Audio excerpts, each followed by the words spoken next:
नमस्ते। आज देखते हैं कॉन्स्टिट्यूशन क्या कहता है जेंडर इक्वलिटी के बारे में। क्या क्या प्रोविजन है कॉन्स्टिट्यूशन में। पहला, आर्टिकल 14 जो कहता है कोई भी स्टेट या कोर्ट किसी पर्सन को इनइक्वली ट्रीट नहीं कर सकती बिफोर द लॉ, और prevention of inequality of treatment before the law by any state in the territory of India.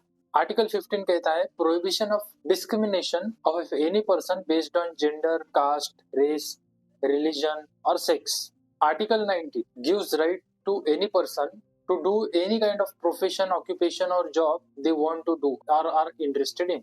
Article 42 कहता है कि स्टेट को ऐसे कंडीशंस क्रिएट करने हैं जिसमें ह्यूमन और जस्ट यानी अच्छे वर्किंग कंडीशन हो सबके लिए, और वुमेन्स के लिए मैटरनिटी रिलीफ हो।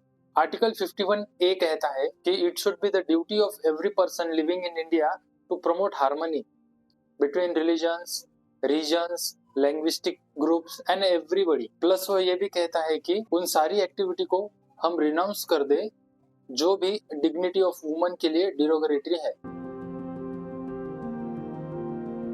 Laws in India that help gender sensitization. सबसे पहला लॉ है prevention of sexual harassment of woman at work place, prevention, prohibition and redressal act, जिसे हम शॉर्ट में पोश एक्ट कहते हैं। ये एक्ट जो है वुमन को एजुकेट भी करता है, उनको प्रोटेक्ट भी करता है, साथ ही रीएड्रेसल भी करता है इन वर्क प्लेस इन्वायरमेंट्स या फिर कहीं पर भी, to prevent them from sexual abuse. साथ ही वर्क प्लेसेस पर ये किसी भी उनके जेंडर के बेसिस पे डिस्क्रिमिनेशन होने से वुमन को रोकता है इन प्रमोशन और getting the job and other conditions of employment. The maternity benefit act जो अमेंडमेंट हुआ था 2017 में, उसके अनुसार मैटरनिटी रिलीफ यानी पेड लीव मिलती है वुमन को जो प्रेग्नेंट है अप टू सर्वाइविंग 2 चिल्ड्रंस। उनको अप टू 12 वीक से 26 वीक करा दिया गया था 2017 में। और अगर आप लीगली अडॉप्ट करते हैं बच्चों को below the age of 3 months तो उसमें भी आपको मैटरनिटी रिलीफ मिलती है 26 वीक तक। द डाउरी प्रोहिबिशन एक्ट 1961 ये रोकता है हर किसी वो ग्रुप को जो डाउरी देते हैं और लेते हैं, और डाउरी को क्रिमिनलाइज कर दिया गया है the criminal amendment law 2013।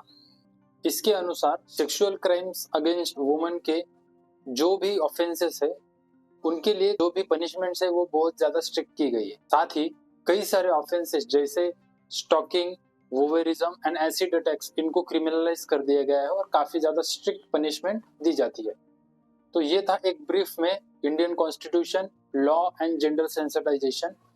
In future videos, we will try to grab a big amount of information about these related topics. नमस्ते, मिलते हैं।